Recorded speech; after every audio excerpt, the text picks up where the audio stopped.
हमारा खून पीने के लिए बनी है सरकार, और कुछ नहीं है। हाँ। जमादारों का खून पीने के लिए बनी है। हाँ। वाल्मीकि हैं हम। हाँ। श्री राम जी के सच्चे भक्त हम हैं। हाँ। श्री राम जी तक हमारी आवाज पहुंचा देना जरा। तो इसी बहाने हमारा भला हो जाएगा। इसीलिए आज यहाँ पे आए हैं। आज इसीलिए तो आए, हमें पता था ना कल राम की रैली निकलेगी, आज हमारे अपनी रैली निकाल दी। वहाँ मंदिर बनवाया गया, लेकिन हमारे लिए मंदिर ना हो सका, कम से कम हमारे बच्चों के पालन पोषण के लिए हमें कुछ देना तो चाहिए। पैसा, हमारी मेहनत का पैसा मिलना चाहिए हमें।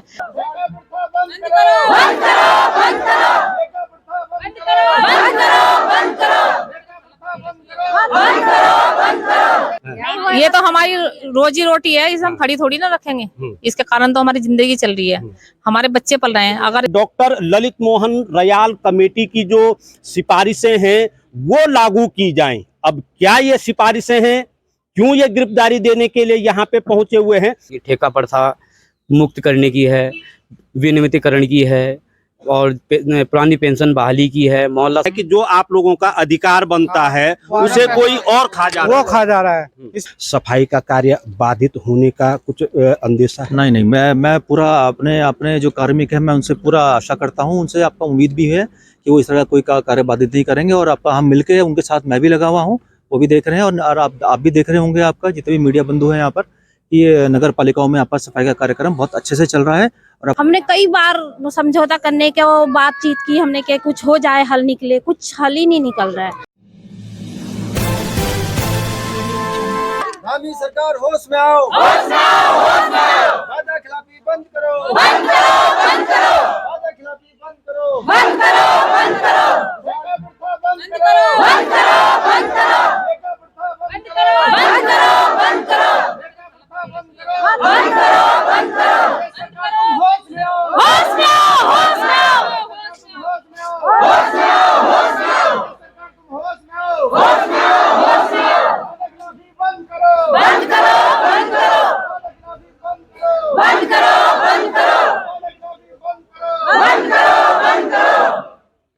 नमस्कार, मैं हूं सुनीत चौधरी और आप देख रहे हैं पहाड़ी सफरनामा। मैं इस समय रुद्रप्रयाग तहसील कार्यालय में मौजूद हूं और मेरे हाथ में एक ज्ञापन है अखिल भारतीय सफाई मजदूर संघ का। सामूहिक गिरफ्तारी देने के लिए ये तमाम लोग यहाँ पहुंचे हुए हैं। संपूर्ण जनपद के जो सफाई कर्मी हैं वो यहाँ पहुंचे हुए हैं और इनका ज्ञापन में लिखा हुआ है कि doctor Lalit Mohan royal committee की जो सिफारिशें हैं वो लागू की जाएं। अब क्या ये सिफारिशें हैं, क्यों ये गिरफ्तारी देने के लिए यहाँ पे पहुंचे हुए हैं, मैं इन्हीं लोगों से बातचीत करूंगा। पहले तो मुझे ये बताइए कि पूरा का पूरे जनपद के जो सफाई कर्मी हैं आज यहाँ पहुंचे हुए हैं, क्या है ये ललित रयाल कमेटी? पूर्व में एक बैठक हुई थी जिसमें हमारे जो है उच्च पदाधिकारी जो है मौजूद थे। उनमें जो है कुछ मांगों को लेकर जो है वो बैठक हुई थी और ललित मोहन राय की तरफ से जो है वो मांगे जो है नहीं, कमेटी गठित नहीं की गई आज तक। और उसमें जो है हमारी जो है मांगे हैं जैसे कि ठेका प्रथा मुक्त करने की है, विनियमितीकरण की है, और पुरानी पेंशन बहाली की है, मोहल्ला स्वच्छता समिति को जो है संविदा पे लेने की है, ढांचे में संशोधन की है। ऐसी ये अन्य मांगे हैं जो इसमें गठित की गई थी, मगर जो है आज तक उसके लिए कोई कमेटी गठित नहीं की गई है, जिसमें हमने पूर्व में जो है सचिवालय में भी जो है गिरफ्तारी दी है। और आज हम जो है अपने पूरे प्रदेश भर में अपने जिलेवार होकर जो है गिरफ्तारी देने के लिए विवश हो चुके हैं। तो आप कुछ क्लियर करेंगे क्या क्या है इस कमेटी में? मैं बताऊँ सर, ये डॉक्टर रयाल दयाल जो कमेटी है ललित मोहन की, जो ये सन 2021 जो है जुलाई 15 में लागू करने के लिए वायदा किया था माननीय मुख्यमंत्री जी ने।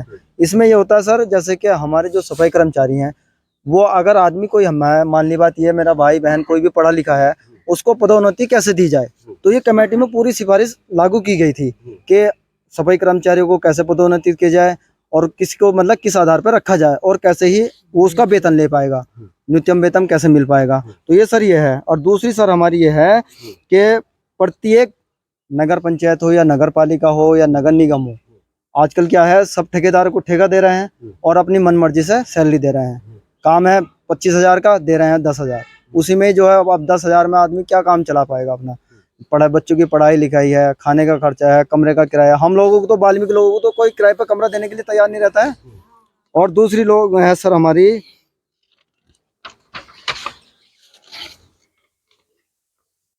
कि हमारा जो था ढांचे के अनुसार ढांचे में संशोधन के लिए था सर। तो अभी तक जो ढांचे में हमारे जो सर 1000 जनसंख्या पे 2 ही कर्मचारियों का है, और अब करंट पॉपुलेशन इतनी बढ़ चुकी है कि आदमी 2 कर्मचारी 1000 जनसंख्या को कैसे संभाल पाएंगे। तो इसी के लिए हमने ये सिफारिश की है कि 1000 पॉपुलेशन पे 10 कर्मचारी रखे जाएं। प्रत्येक कर्मचारी 100 परिवार को आवंटित कर सके, उनकी साफ सफाई कर सकता है। ठीक है। अच्छा, आप लोग अभी सारे के सारे ठेका प्रथा पे हैं? बिल्कुल ठेके पे है इस समय। हाँ। कुछ बाकी ठेका प्रथा और नियमितीकरण में अंतर क्या है? ठेका प्रथा यह है कि ठेका प्रथा में एक बिचौलिया ठिट्टा किया उसको दिया जाता है, वो अपनी मर्जी से उनको तनख्वाह देता है कि 10,000 दे रहा कि 12,000 दे रहा, और जो बाकी जो है वो अपने आप खा जा रहा हो। तो कुल मिला के ये है कि जो आप लोगों का अधिकार बनता है उसे कोई और खा जा रहा है। वो खा जा रहा है, इसमें है ठेका प्रथा। और विनियमितीकरण में यह है कि हमें सीधे जो तनख्वाह आएगी वो शासन से आएगी, पूरी खाते में आएगी, और जिससे हम अपना पालन पोषण सही प्रकार से कर सकते हैं। अच्छा, एक मुझे यहाँ दिख रहे हैं बुजुर्ग व्यक्ति हैं, आप किस तरीके से काम कर रहे हो, ठेका प्रथा में या फिर विभाग की तरफ से? सर फिलहाल हम कुछ आदमी जो है विभाग की तरफ से हैं। अच्छा। संविदा में, और कुछ यहाँ ठेके में चले आ रहे हैं। तो इसी तरीके से हम ये ठेका प्रथा खत्म करना चाह रहे हैं। और अभी हमारे यहाँ जो सफाई कर्मचारी कुछ उनको निकाल दिया गया है, और कुछ वैसे ही काम चल रहे हैं। इतनी बड़ी इलाके में इतने बड़ा शहर को कवर नहीं कर पा रहे हैं, हमें बहुत ज़्यादा दिक्कत है। तो इसकी सुनवाई की है। चलो, कुछ महिलाएं भी यहाँ हैं, मैं उनसे भी बातचीत करूंगा। तमाम लोग यहाँ पे हैं। जी बताइए, अपनी बात बताइए। सर हम काफ़ी टाइम से यहाँ पे काम कर रहे हैं। कुछ महिलाएं 15 साल से हैं, कुछ 10 साल से हैं। रेगुलर हमें ठेके में ही काम करवाया जाता है, और कभी 15,000 रुपये माननीय मुख्यमंत्री जी ने जियो के आधारित पे हमें देना स्टार्ट किया, उसमें से भी हमारी तनख्वाह काटी जाती है। अगर हम 1 महीने या 15 दिन छुट्टी काटेंगे किसी के साथ, किसी डिलीवरी है किसी महिला की, किसी का ऑपरेशन है, किसी के यहाँ शादी का प्रोग्राम है, तो इस बात से लेके हमें लंबी छुट्टी लेनी पड़ती है। और वो जितनी भी छुट्टियां हम लेते हैं उनका सबका पैसा कटता है। अगर हम जब सब पैसा वहीं कट जाएगा तो हम बच्चों को खिलाएंगे क्या, कैसे फीस देंगे, कैसे अपने मकानों का किराया देंगे, कैसे पानी का बिजली का कैसे देंगे। हमने कई बार ये बात की कि अगर पूरी तनख्वाह ना काट करके आधी काटें ताकि हमारे घर की जरूरतें भी पूरी हो सके, कि नहीं ये आगे से ही आदेश है, जितने दिन आदमी काम करेगा उतने दिन का पैसा मिलेगा, और नहीं करेगा तो नहीं मिलेगा। हमने कई बार समझौता करने के वो बातचीत की हमने कि कुछ हो जाए, हल निकले, कुछ हल ही नहीं निकल रहा है। अच्छा, आज जैसे यहाँ गिरफ्तारी देने के लिए आ रखे हैं, कुछ हुई बात किसी से? अभी तक तो किसी से नहीं हुई, और ना कोई हमारे पास आया बात करने। आगे क्या करेंगे? अब मनीष भाई कह रहे हैं कि हमारी बात हो चुकी है, वही करेंगे जो कुछ। चलिए, हालांकि संगठन है, संगठन की बातचीत चल रही है। एक और यहाँ पे है, और आप देख सकते हैं जो झाड़ू हर समय डाउन रहता है, आज वही झाड़ू खड़ा हो रखा है। आज झाड़ू खड़ा कर रखा है आपने? जी, ये मजबूरी में झाड़ू खड़ी करनी पड़ी है हमें। वैसे हम अक्सर इस झाड़ू को नीचे ही देखते हैं। ये आज मजबूरी के गुण खड़ी हुई है ना झाड़ू, मजबूरी में तो इंसान करता ही है ऐसे काम। तो आप समझ लीजिए कि मजबूरी में इंसान क्या कुछ नहीं कर सकता है। जो इन लोगों का रोजगार है, जो जिसके जरिए पूरे समाज को साफ सफाई रखा करते हैं, आज वही झाड़ू खड़ा हो रखा है। जी सर, जब मजबूरी है तो इसीलिए तो खड़ी हुई है झाड़ू। तो ये खड़ा ही रहेगा या डाउन भी होगा? ये डाउन इसलिए होगा, अगर हमारी मांगे पूरी हो जाएंगी तो जरूर डाउन हो जाएगा। ये तो हमारी रोजी रोटी है, इसे हम खड़ी थोड़ी ना रखेंगे। इसके कारण तो हमारी जिंदगी चल रही है, हमारे बच्चे पल रहे हैं। अगर इसी की वजह से हमारी जरूरतें पूरी नहीं होंगी, हमारे बच्चों की पढ़ाई लिखाई ढंग से नहीं हो पाएगी, तो ये तो खड़ी रहेगी। तब तक हमारी जरूरतें पूरी नहीं करेंगे सरकार। तो सुन लीजिए मुख्यमंत्री साहब, इनका कहना है कि ये हमारी रोजी रोटी है और इसको खड़ा रखने का काम हमारा नहीं है। अगर हमारी जो आवश्यकताएं हैं, जो हमारे अधिकार हैं, वो हमको दे दिए जाते हैं, तो ये जो खड़ी झाड़ू है ये डाउन हो सकती है। कुछ और लोग भी यहाँ पे हैं, एक युवा यहाँ पे हैं, आप भी यहाँ पे पहुंचे हैं। कहाँ से आए हैं पहले ये बताओ? तिलवाड़ा से आ रखे हैं। तिलवाड़ा से। क्या कुछ है, क्या है आज यहाँ? हम दफ्तर का आ रखे हैं, हमारे मांगे पूरी नहीं कर पा रही सरकार। जो हमें ना हम आवाज दे रही है, ना हमें कुछ ऐसे बोलो थोड़ा सा। जो हमसे कुछ। चलो मैं कुछ और लोगों से बातचीत करता हूँ। सरकार तो कहती है, आप शर्माइए मत, अगर शर्माओगे तो फिर कैसे करके आवाज सुनी जाएगी। आप ही से बात करता हूँ मैं। सरकार तो कहती है कि पर्यावरण मित्र हमारे पूजनीय हैं, उनको कुछ करने की आवश्यकता नहीं है, सब हम अपने आप कर देंगे। कोई अपने आप नहीं करता, तब तक हमें चिल्लाना नहीं पड़ता। हमारे चिल्लाने की आवाज भी नहीं जाती जल्दी से इनके कानों तक, सुनते ही नहीं है। हमारा खून पीने के लिए बनी है सरकार, और कुछ नहीं है। जमादारों का खून पीने के लिए बनी है। सफाई तो हमसे ऐसे ली जा रही है, जो मोहल्ला स्वच्छता समिति वाली औरतें हैं ना, आप ही बताइए, जैसे कि हम किसी की एफजी करेंगे, हम डबल ड्यूटी करेंगे तो हमें उसका पैसा मिलना चाहिए ना। जो छुट्टी पर गया है उसका पैसा कटेगा, वो जायज है, लेकिन उसका पैसा कट कर भी उसको तो मिलना चाहिए। जो उसकी ड्यूटी कर रहा है डबल, अपनी भी कर रहा है, वो उसकी भी कर रहा है, तो उसका पैसा मिलना चाहिए कि नहीं मिलना चाहिए, बताइए आप ही। कोई हम गधे घोड़े नहीं हैं, हम इंसान हैं। और वैसे भी यहाँ पहाड़ी क्षेत्र है, हालत खराब हो जाती है। इंसान एक दिन में 200 घरों का काम कैसे कर पाएगा, आप ही सोचिए। अब तो राम युग आने वाला है, कल भगवान राम आ रहे हैं। भगवान राम तो आ रहे हैं, भगवान राम को भी तो हमारी आवाज जानी चाहिए। भगवान राम तक आवाज मतलब पहुंचेगी तो राम जी क्या पता हमारा भला हो जाए, इसी बहाने हमारा भला हो जाएगा। इसीलिए आज यहाँ पे आए हैं। आज इसीलिए तो आए, हमें पता था ना कल राम की रैली निकलेगी, आज हमारे अपनी रैली निकाल दी। तो रामचंद्र जी की रैली भी निकलेगी। हाँ पता तो, सुनने में तो सर ऐसे ही आ रहा है। अब आगे पता नहीं, हमारी तो रैली निकल। आज आप अपनी आवाज को रामचंद्र जी तक पहुँचाएंगे। पहुंच जाएगी, क्या पता हमारी मांगे पूरी हो जाए उनके इसी बहाने। हो सकती है ना मांगे पूरी। हाँ तो अब और तो खैर क्या बोलना आगे हमने। चलिए खैर, बहरहाल क्योंकि कल अयोध्या में रामलला विराजमान होंगे, तो इन लोगों का कहना है कि आज हम इसलिए भी यहाँ पे आए हैं कि हमारी आवाज बनाया जा रहा है। लेकिन यहाँ के वाल्मीकि इतने गिरे हुए हैं कि उनकी एक छोटी सी बात भी पूरी नहीं हो सकती। वहाँ तो वाल्मीकि जी को बहुत ऊंचा पद दे दिया है, राम जी के वहाँ मंदिर बनवाया गया, लेकिन हमारे लिए मंदिर ना हो सका, कम से कम हमारे बच्चों के पालन पोषण के लिए हमें कुछ देना तो चाहिए पैसा, हमारी मेहनत का पैसा मिलना चाहिए हमें। जो हमारे यहाँ के परमानेंट लोग हैं उनकी कोई पेंशन नहीं है, कुछ नहीं है।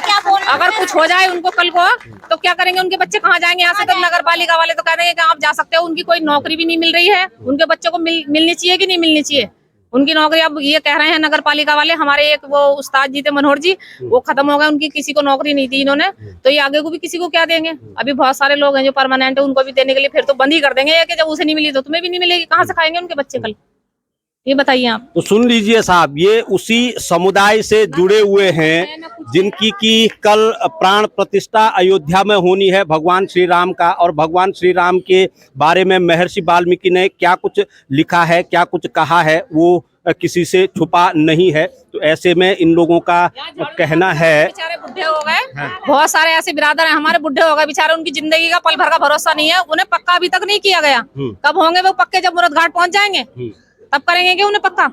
अब उनकी पूरी जिंदगी उनके बच्चों की यहाँ बीत गई, उनके नाती पोते वाले हो गए बेचारे, उन्हें अभी तक पक्का ही नहीं किया गया। जब वो मर जाएंगे तब उन्हें पक्का करेंगे क्या कहाँ से खाएंगे फिर वो? उन्हें फिर बेचारा कहाँ जाएंगे? दूसरे शहर में जाकर कहाँ अपना डेरा डालेंगे? क्या करेंगे वो? और मोहल्ला समिति को भी संविदा में करा जाए सर, इतनी गुंजाइश है। पक्का भी किया जाए, हम भी तो मेहनत कर रहे हैं, हम भी नगर पालिका में पक्का किया जाए। जो पुराने हैं अपने हिसाब से मतलब उन्हें पक्का भी किया जाए। मोहल्ला स्वच्छता समिति को भी, मोहल्ला स्वच्छता समिति तो इतना गंदा कबाड़ उठाती है कि आप सोच भी नहीं सकते हो। और एक एक घर में अगर 400 सीढ़ी है ना एक घर के लिए, तो वहाँ 400 सीढ़ी चढ़ करके हमें जाना पड़ता है एक घर के लिए सिर्फ। हमारी तो इतनी मेहनत है, बहुत ज्यादा मेहनत करनी पड़ती है यहाँ। तो सरकार के कानों में अगर आपकी आवाज नहीं पहुँचती है तो आगे क्या होगा? ऐसे ही खड़ी रहेगी और हम हड़ताल पे भी जा सकते हैं। हम अपने बच्चों को लेकर के हड़ताल करेंगे, हम संघर्ष करते रहेंगे, ऐसी कोई बात नहीं, पीछे नहीं हटेंगे। तो चलिए खैर, हमारा नाम वाल्मीकि हैं हम, श्री राम जी के सच्चे भक्त हम हैं। श्री राम जी तक हमारी आवाज पहुंचा देना जरा। तो सुन लीजिए आप, ये लोग आज तहसील मुख्यालय पे पहुंचे हुए हैं और मैं अभी जो प्रशासक हैं नगर पंचायत नगर पालिकाओं के उप जिलाधिकारी, उनसे भी बातचीत करूंगा कि आखिर वो क्या कहते हैं इस मसले को लेके। ऐसा है आज आपको की जानकारी में है आप लोगों के जो मुद्दे हैं, और वो मुद्दे को वो बिल्कुल आपका उसमें आपका वो रखते हैं, वो रखते हैं उससे, आपका एग्री कर रहे हैं उससे, और कई चीज़ें पे कुछ ठीक है तो वो मैं बात रखूँगा। ऐसे आपका सभी जो जिलाधिकारी महोदय कर ही रहेंगे अपने अपने स्तर से आप है ना। तो मैं तो यही कहना है कि आप लोग ज्ञापन आपने दिया है, फिर अभी आप बैठे हैं तो बैठिए, हम भी बैठे हैं आपके साथ, उसके बाद ठीक है।